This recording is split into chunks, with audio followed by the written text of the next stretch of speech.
कर्नाटक की कांग्रेस सरकार रोहित वेमुला बिल लेकर के आ रही है, आप इसको कैसे देखते हैं? देखिए, कांग्रेस सरकार द्वारा जो ये बिल लाया जा रहा है, निश्चित तौर से समाज को बांटने का कार्य किया जा रहा है।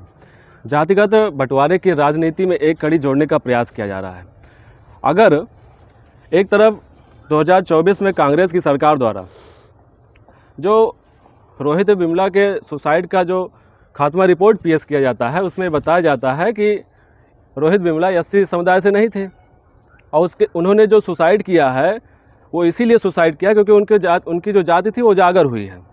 तो ऐसे में कांग्रेस गवर्नमेंट जो सदन से लेकर सड़क तक संविधान की बात करती है, संविधान की किताब लेके उतरती है, आंदोलन करती है, यदि वही कांग्रेस गवर्नमेंट या कांग्रेस सरकार समाज को बांट रही है तो इससे हमारा समाज और देश और राज्य दोनों विखंडित होंगे। तो ऐसे में अगर यही चीज़ आपका ये आरोप मुझे गलत लग रहा है। अरे राहुल गांधी ने देश जोड़ो यात्रा की थी जी, पूरे देश को एक सूत्र में जोड़ने का काम किया कि नहीं किया? आप समर्थन में है विरोध में? राहुल गांधी जो भारत जोड़ो यात्रा निकाले थे, यदि वो भारत जोड़ो यात्रा का जो उनका उद्देश्य यही था कि किसी भी तरह से एन के एन प्रकरण हम सत्ता में काबिज हों। अभी तक तो कोई यात्रा नहीं निकली। आपके हिसाब से तो भारत जोड़ो यात्रा उनकी भारत तोड़ो यात्रा थी। बिल्कुल। तो उसका थोड़ा विस्तार से बताइए, कैसे भारत को तोड़ रहे हैं? अभी 2023 में उनका कर्नाटक में सरकार बनी और उसी सरकार के 2024 में वो समाज को तोड़ने का जो बिल लेके आ रहे हैं, अब इससे भारत जुड़ेगा। भारत जोड़ने का मतलब है कि सबको समान अवसर देना। भारत जुड़े ना जुड़े, उनकी सत्ता में कुछ वोट बैंक तो जुड़ जाएंगे। तो पहले सत्ता देखें कि देश देखें?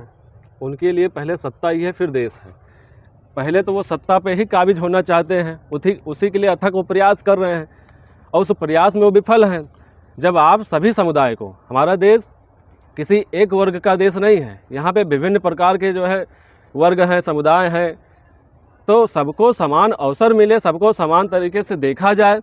और यही चीज़ जब किसी बीजेपी गवर्नमेंट द्वारा, बीजेपी पार्टी द्वारा या किसी अन्य पार्टियों के द्वारा वो रिपोर्ट, अगर खात्मा रिपोर्ट जो पेश किया गया है किसी और के द्वारा पेश किया जाता, तो ये बताया जाता कि रोहित वेमुला के साथ न्याय नहीं हुआ।